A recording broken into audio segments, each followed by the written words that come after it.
Hey guys, it's Part 64 guy. I've had a few questions about the little wonder that got repowered, asking how it's doing. So I figured I'd just shoot this couple-minute video just to show you. Normally I pull this out around mid-October. It's only the end of September, but I've had a lot of questions how it's doing. So I just pulled it out of the shed.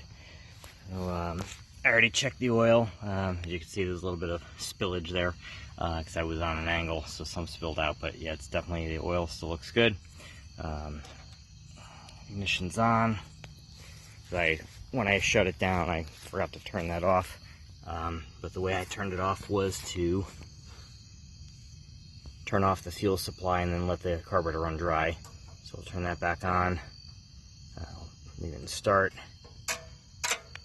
Let's get it about midway. And we'll give it a yank.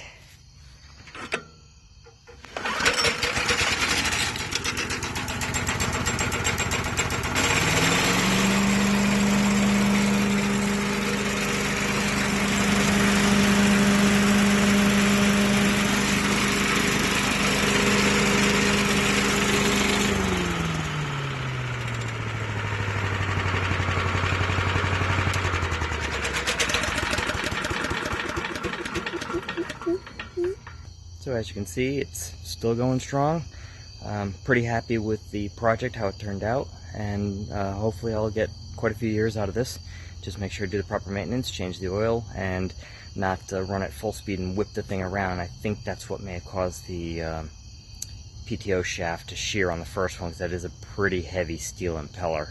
That combined with the fact that when I did check it, it was a little out of balance. So just proper care and maintenance, and I think we should be good to go for a few years to come.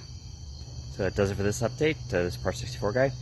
Be sure to check out my other videos, and if this is the first time you're seeing one of my videos, be sure to hit that subscribe button and check them all out. Thanks.